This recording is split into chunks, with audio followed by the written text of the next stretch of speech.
मेरा नाम अजित है। मैं एक मैकेनिकल इंजीनियर हूँ। मैं स्वभाव से बहुत ही रिजर्व हूँ। इस कारण कभी मेरी लड़कियों से ना ज्यादा दोस्ती रही, ना ही कोई मेरी गर्लफ्रेंड बनी। अब मेरी जॉब लग गई थी और घर वाले अब शादी की बातें करने लगे। घर पर कई तस्वीरें और बायोडेटा आने लगे। उसमें से मुझे अंजलि देखते ही पसंद आ गई। बायोडेटा से पता चल रहा था कि वो अच्छी पढ़ी लिखी थी। मैंने अपने घर वालों से कहा कि मुझे लड़की पसंद है।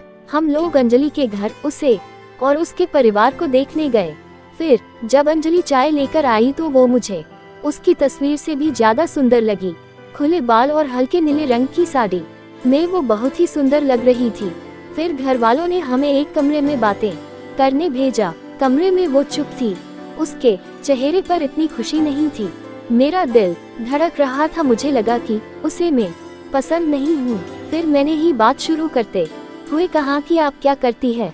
उसने मेरी तरफ घूरकर देखा और कहा कि आपने बायोडेटा देखा नहीं तो मंगाया क्यों था। उसकी बात सुनकर मुझे लगा कि वो मुझ में कोई इंटरेस्ट नहीं दिखा रही है। फिर मैंने उसे डायरेक्टली पूछ लिया कि आपको मैं पसंद नहीं हूँ। वो बोली मेरे पसंद की बात नहीं है, आप खुद मुझे नापसंद कर देंगे, मुझे पता है।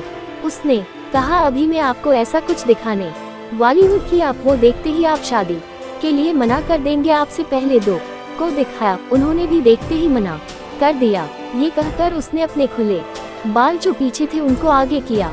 इतने में ही कमरे के बाहर से आवाज आ गई और उसकी माँ कमरे में आ गई। शायद उन्हें भी पता था कि वो हर लड़के साथ ऐसी ही बातें करती है और कुछ बताती है। उसकी मम्मी ने कहा चलिए बाहर, सब आपका इंतजार कर रहे हैं। अंजलि ने अपनी माँ की तरफ देखा। मैं बाहर आ गया और बाहर मेरी माँ और पिता, जिन्हें भी मेरी शादी की जल्दी थी, वो भी मेरे मुंह से बस हाँ सुनना ही चाहते थे। मेरे आते ही मेरी माँ मुझे बाहर ले गई और पूछा कि क्या तुझे लड़की पसंद है। मैं मना नहीं कर पाया, लेकिन एक बात मुझे खटक रही थी कि आखिर वो क्या बताने वाली थी।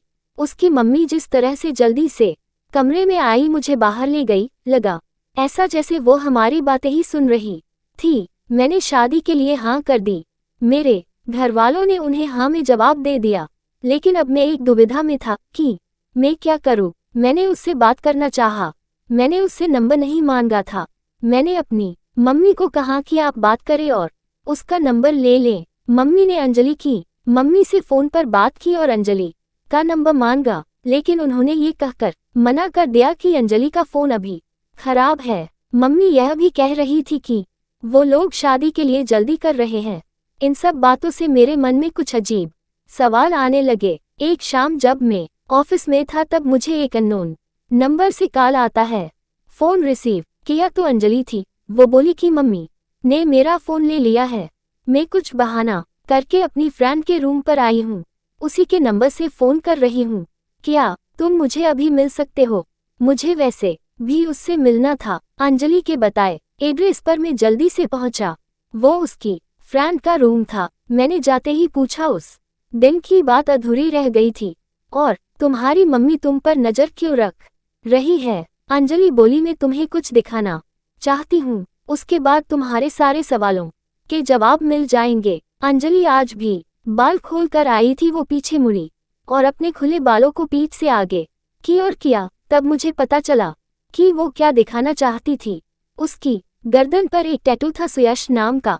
अंजलि बोली कि मैं एक लड़के से प्यार करती थी और हम दोनों शादी भी करना चाहते थे। मैंने उसी के नाम का टैटू करवाया था। ये बात मैंने अपने घर वालों को भी बताई थी और वो तैयार भी हो गए थे, लेकिन सुयश ने मुझे चीट किया। वो मेरे अलावा भी किसी और को डेट कर रहा था और वो लड़की पैसे वाली थी, इसलिए उसने मुझे छोड़ दिया। तब से मुझे शादी और लड़कों से एक नफरत से हो गई थी।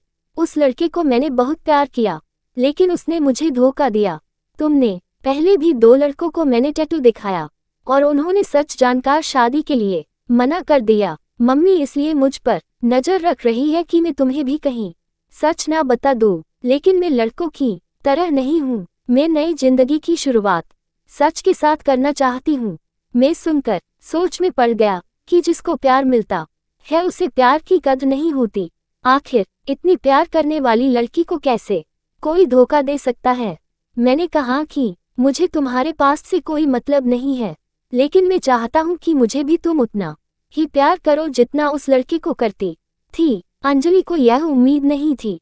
उसे लगा था मैं भी उससे शादी के लिए मना कर दूंगा। मेरी बात सुनकर उसने इतने दिनों के दबाए आंसू बहने लगे।